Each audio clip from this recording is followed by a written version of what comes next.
Sugri kaum dangu sadayana wilujeng patepang dangu deui sareng sim kuring di channel YouTube Mang Dodoy Channel. Sim kuring bari ngaguar hanca carios nu katunda kamari. Carios nyambung anu judulna Banjir Getih di Darmapati. Priyogi kauninga ieu dongeng teh mangrupikeun salah sawios karangan Kang Heri Supriyadi. Ayeuna parantos nincak episode atanapi bagian anu katujuh. Kamari dongeng ditutugeun dugi ka nalika kulawargi Kang Atang menakan hiji guha anu sakitu legana. Atuh kumaha Kang salajengna? Wah bakal piramieun ieu mah para mitra. Mangga wilujeng ngadangukeun ti kawit dugi ka rengsina. Mangsa nempo kaayaan guha anu dituduhkeun ku si Utih. Sakedapan mah Kang Atang jeung anak pamajikanana ngan ukur pating polohok sabab bisa gigireun gede tur lalaga teh eta guha pohara rapih tur raresikna. Batu-batu nu aya di eta guha siga ngahaja ditata gede jeung rupana badis pisan jeung pakakas imah kayaning kursi jeung mejana. Dadasar jeung tembok guhana oge laleucir sarta rarata ngan pedah we ngageblang taya pipindingna pisan. Sok sanajan kitu ari bagian pangjero nama teu pati sidik darada poek alatan teu katojok ku cahaya panon poek. Siga aya nu ngeusian ieu mah guha teh geuninnya. Menira resik tur gadeunaheun kieu geuning. Ceuk Kang Atang satengah ngomong ka dirina sorangan. Muhun pasti aya nu ngeusian ieu mah Kang. Nyati ngabenerkeun kana pamanggih salakina. Me hari maneh sika nugas apal pisan karena kaayaan di sabudeureun ieu pateng-patan tih. Yang aji kurang kerung nutup dombana anu beberelean. Mangsa diajak ngomong ku Jang Aji teh ari si Utih mangan ukur beberelean deui. Ayeuna kalah kumaha tuh Kang? Nyati neuteub salakina. Urang asup we sakalian ngareureuhkeun kacape. Keun be bisi engke datang nu bogana mah urang sasadu we. Secara HD nyati ukur ungguk dan memang awakna asa geus lalungse pisan. Sok babawaan ditarunda heula Kang Atang mimiti ngojengkal ngadeuketan eta guha. Sampurasun. Hapunten kumawantun abdi sakulawargi teh sejang ngiring ngaso. Mugia we kenging widi. Ceuk Kang Atang mangsa ngamimitian nincakeun sukuna ka eta guha. Nyati jeung Jang Aji semu nu asa-asa nuturkeun lengkah Kang Atang. Ari si Utih mah ngadon ngajengjen we teu jauh tina bibir guha. Pak, Jang Aji rada molohok mangsa karek sidik geuning tetela di eta guha teh aya rohangan-rohangan anu sejena. Teu beda we jeung rohangan imah dina umumna. Kang Atang jeung Nyati oge sajongjonan mah sarua pating polohok. Kamar sagala geuning Kang. Bisa dua-dua. Itu make aya batu nu badis pisan, badis kasur sagala, ai badis teh percis paramita. Priyogi kauninga ai badis teh percis sapertos kitu. Janten bentuk batuna teh sapertos kasur kitu. Nyati mingkin molohok deui wae mangsa lu ngalengon itenan sapurohangan di eta guha teh. Nyanyi itu di rohangan dapur oge mun dilengkep beureum. Aya hawu, aya coek jeung mutuna sarta pakakas nu sejena. Kang Atang samun hari wesus. Kajurung kurasa kapanasaran nyati guragi rumuru rohangan guha anu cikeneh dituduhkeun ku salakina. Nya we kaayaan di rohangan dapur di eta guha percis pisan jeung anu diomongkeun ku salakina. Hayu atuh urang kaluar deui Kang. Da tos jelas ieu mah guha teh aya pangeusina. Nyati neuteub salakina. Nya hayu urang cari cing di luar we bari ngadaguan bogana datang. Nyati ukur ungguk anu saterusna mangojengkang nuturkeun salakina anu geus leuwih ti heula ngalengkahkeun sukuna kaluar ti eta guha. Jang Aji oge milu nuturkeun kek sarereat dariuk dina bibir guha. Bawaan ka dieu barang-barang naji Kang Atang ngareret ka anakna. Teu talangke gancang Jang Aji ngagugu kana panitah menjadi bapak. Iya mah langkung sek batan bumi-bumi anu aya di lembur urang Kang. Cek Niati kitu teh di barenganku muterkeun paneutupna ka jero guha. Nya meuni gareunaheun kieu. Nah, Aji hoyong ibak di ditu nya.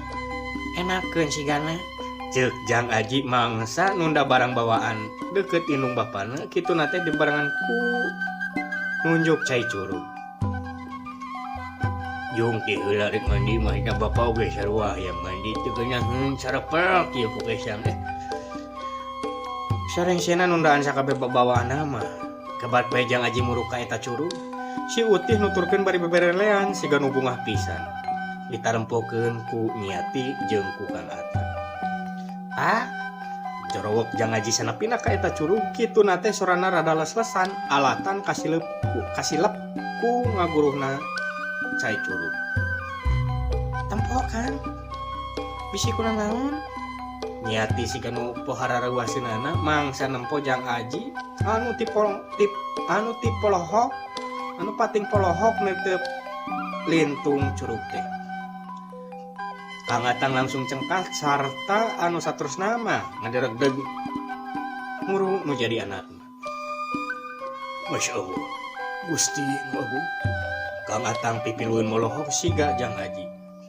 Mangsa nempo ratusan lauk sagede-gede dampaleungeun anu pating kucipok dina lintung curug.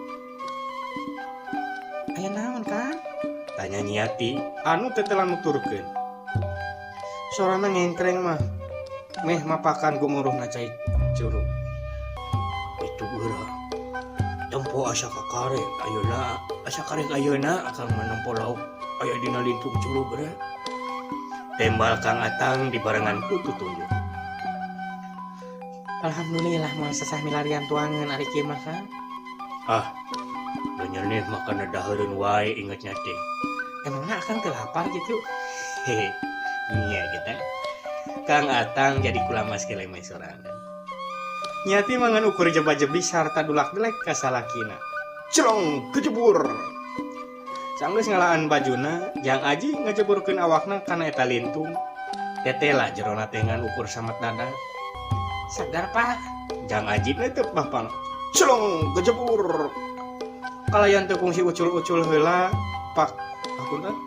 Kalayan teu kungsi ucul-ucul heula pakean. Kang Atang oge ngajeleng nurutan anakna. Meh. Si Utih dadag didik bari beberelean hayang milu antrup tayona. Tapi teu wanieun alatan jero teh. Ore, abdi kayangi lauk, Pak. Jang Aji ngacungkeun lauk anu ditewakna. Krelep. Kang Atang siga umbung eleh gancang bae teu leung rek newak lauk. Hehehe, Bapak ge meuli anjing. Sanggeusna mucung heul deui kalian siga nu bungah pisan. Kang Atang ngacungkeun lauk anu gedena meh sarua. Meh. Si Utih ngaberele Niati emprak di barengan ku Suraseuri nempokeun anak jeung salakina. Jauh pisan tina sangkaan di leuweung anu kawilang hara-haraeun. Jang Aji jeung indung bapana bisa saruka bunga saleuseurian. Kasieun, kabingung sarta kasusah dumadakan ilang sarta kaganti ku kabagjaan. Ni moal mandi Kang Atang ngareret ka pamajikanna. Engke we abdi makan, alungkeun laukna, urang bersihan. Lung. Jang Aji jeung Kang Atang meh bareng ngalungkeun laukna. Teuing lauk naon? Siga beunteur rupana mah tawes lain, lauk parai lain. Niati siga nu bungah pisan nyokot lauk anu kekerepekan. Ieu hiji deui nyi.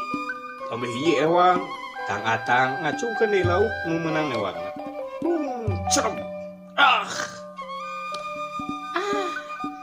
Niati ngungkur awak ngagoak awahing kureuwas. Sabab dina mangsa lauk anu dialungkeun ku salakina keur dina kayaan ngalayang. Teuing ti mana datangna ujug-ujug aya nu ngablosat sarta ngagabres kana eta lauk. Nyai, meh. Kang Atang jeung Jang Aji anu sarua pohara rareuwaseunana teu sirikna ti buburanjat paheula-heula nyamperkeun ka Niati. Si Utih oge beberelean ka bawah riweuh. Satepina ka darat, pikeun sajongjonan mah bokang Atang jang aji pon kitu deui nyiati bati pating polohok nempo pangpung garing anu ngagabres kana lauk anu keur kekerepekan kalayan dina eta pangpung palebah tungtungna aya gulungan tina sarupaning dangdaunan. Kang Atang jeung Jang Aji gancang rutret sarta tetanggahan nitenan kasabudeureun eta patempatan. Niati oge jadi kabawakeun. Sarerea rada kurang kerung mangsa paneutupna eunteup ka hiji jirim anu make papakean sing sarwa bodas anu harita keur ngajanteng dina batu. Di luhur curug teu sidikna ari beungeut teu sidik ari beungeutna mah. Da kawantu pohara luhurna eta jirim anu papakean sing sarwa bodas anu tina dedegana mah geus pasti dedegana laki. Sakadapan maka tembok ngadadahkeun leungeun katuhuna. Corelat, cong. Geus kitu mah kalayan gerakan anu pohara gesitna eta jirim gujlangkeun jocorelatan tina dahan anu kahiji ka dahan-dahan anu sejena. Nepi ka antuk nama ngiles di antara rajegna tetangkalan. Sajongjonanna Niati jeung Kang Atangan ukur silih tua.